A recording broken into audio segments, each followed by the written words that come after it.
Hi, this is Jeff Altman, the Big Game Hunter, and you're listening to No BS Job Search Advice Radio on on Blog Talk Radio, and perhaps watching it as a Google Hangout on um, on Google Plus. It's a time where I like to spend about 15 minutes speaking with you about some element of job search, because I believe job hunting doesn't have to be so hard, difficult, painful, or take so long for that matter. The skills needed to find a job are different than the skills needed to do a job. And that's where this show, my other one, my flagship show, Job Search Radio, which is in iTunes, of course, like this one, but is hosted on webtalkradio.net, are designed to help you find work more quickly. So let me just, before I start the show today, tell you that my sponsors, well, I'm going to do one sponsor today. I haven't heard from the other one in a little while. So this one is sponsored by consultingassignments.com.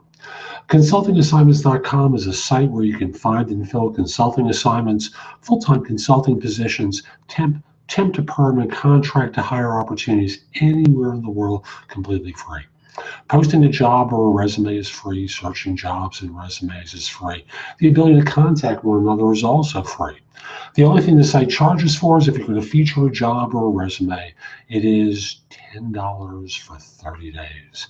And if you're going to feature more than one position, the price drops down from there. So that site is consultingassignments.com.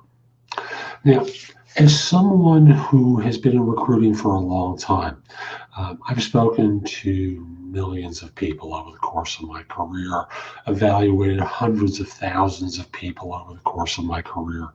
When all is said and done, I've been a very successful recruiter in my career. And one of the things I find fascinating are the reasons why people decide it's time to change. And I think they really come narrowed down into a couple of different classifications. And if you resonate with any of these, I think it's smart of you to be listening to this show. Because at the end of the day, there's something going on for you that you're paying attention to. And you could repress it, you could pretend it's not going on, but you're listening to a podcast about job search and you're not out there looking. So why is that? Because there's something going on that's rumbling around in you. It's basically saying, hey, wake up, something's not right. And let me just talk about some of the reasons why people tell me they're out there looking. And the first one is, they're hearing stuff about their firm in the trade press, in the news, on blogs, that doesn't smell so good. Earnings are going to be down. The firm has started to slow down its staffing. Business has gotten slower. The niche that the firm is in is not doing particularly well. And you could ignore that. You certainly can. But at the end of the day, you're smart not to ignore it, because whether you're in marketing, IT, operations, or whatever the function that you're in, waking up to the fact that your business, that the firm that you're working with, is suffering, is going to, well, if you remain there, the fact that it's suffering is going to impact you. Your raises will become non-existent. Your bonuses non-existent. The advancement opportunities non-existent. They're in survival mode. They're fighting to regain market share. However it's presented, at the end of the day, that's going to affect you. And I've heard countless stories from people over the course of years where they stayed in too long. Let's say a firm went out of business. They were with a startup or an established firm, and they waited there to the very end. And it became hard for them to find work. There are many reasons for that, but just waking up to the fact that your firm is not doing particularly well is a smart reason for starting to explore other opportunities. Another reason is you're starting to feel targeted around the office, and feeling like no one appreciates what you do. I've worked at firms before where I've been a high producer and management just doesn't give a shit. You're just there to generate revenue or do your job. And it's not like every day someone has to walk over to you and go, "Hey, that's fabulous, terrific." I gave a big thumbs up for the viewers on video. So it's not like people need to be told every single day that they're doing a great job, particularly if they aren't. But when management catches you doing something right, they ought to acknowledge that. People feel better about their work circumstances if they're happy, and they feel miserable if they're ignored. If you're feeling underappreciated, ignored, you know, taken for granted, it's time to pick up and start exploring other places. If you notice on your side of this, you're just doing it for the money. Well, after a while of doing it for the money, what starts to happen is you start to underperform because resentment starts to build in, and in that resentment building in, you start to get angry. And there's no reason to be angry at work. I'm going to tell you that one more time just to make sure you hear it. There is no reason for you to ever be angry at work, because that sort of frustration, whether it's frustration is anger directed at yourself, or lashing outwards, is a signal. You're basically hired to achieve. And at the end of the day, if you're just doing the job for the money and it's gotten monotonous for you, it's time to pick up stakes. Here's another one. A lot of organizations follow I'll simply say I've been writing about this on LinkedIn now for a couple of weeks. And it's the desire for people to kind of get compressed into a middle. Firms almost don't want to hire high achievers. They don't want to hire people who will rock the boat and make them think. And as such, if your ideas are being ignored because, frankly, you're a such and such level 16 and you're not paid to think, if what they're really looking for you is to execute tasks rather than to think and execute tasks, if they don't encourage people to excel, and you're just basically another person putting screws on the door. I'll use an automobile example. If you're just another individual who's tightening a bolt on an assembly line, if that's how it feels to you, it's time to pick up stakes and consider something else. Here's another one. That person who just wowed you when you interviewed, that manager who inspired you and told you all sorts of wonderful things, is now that person that you loathe and hate and can't stand sitting in their office talking to them.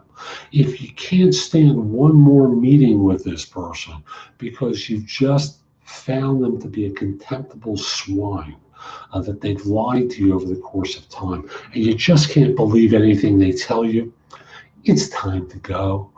I know I've been attracted to organizations where leadership has seemed spectacular at the time I've interviewed, but at the end of the day, they're just nasty SOBs. You don't have to put up with that. It's time to go. Here's another one. You've been doing the same thing for years now. There's nothing new for you to learn at that company. I'm going to tell you, it's time to go.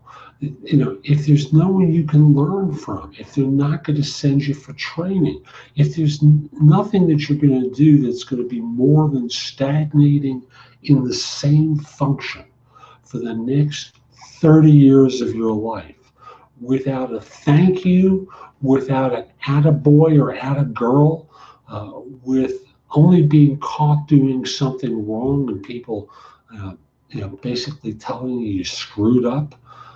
If you're only there covering your butt all the time, that's CYA. You know what the A is, right? If you're playing CYA games all year long and not learning anything new, and you look ahead and the only thing you're going to be asked to do is the same thing you've been doing for the last 2 years, it's time to go. Because at the end of the day, really, when you think about it, life is too short. Lifetime is not a long time. And although we like to think of ourselves as being high performers and high achievers, sometimes when we're not being seen for who we are and what we deliver, we start to underperform because we're frustrated. We become tired. What engages us in doing the same task repetitively? I use the example of working on an assembly line and screwing a bolt.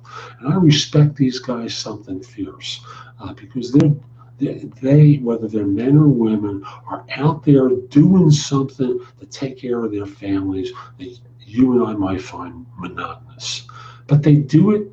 They understand the importance of what they do, and they put gusto into it.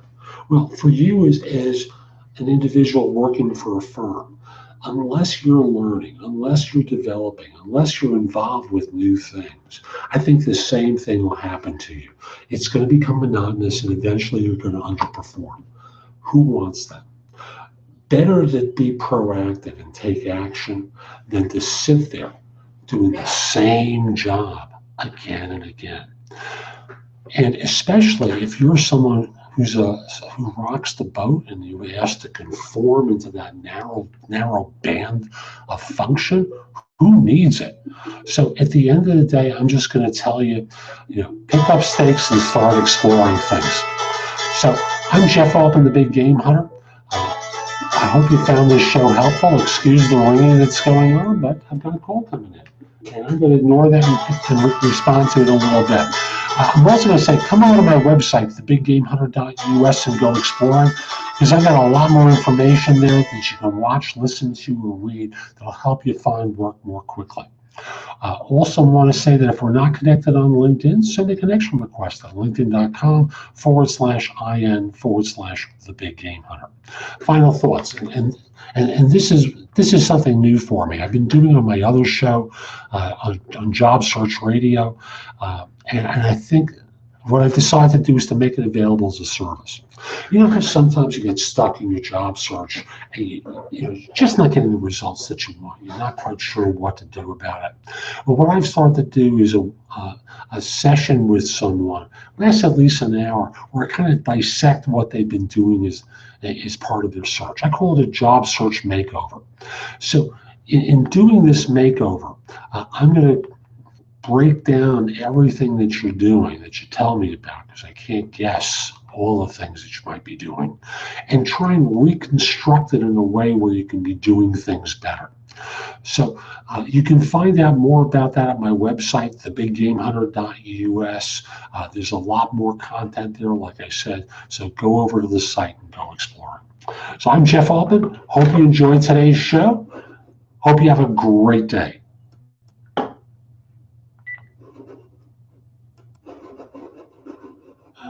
Where are we? We know you're over there. That one. It's that one. Yeah.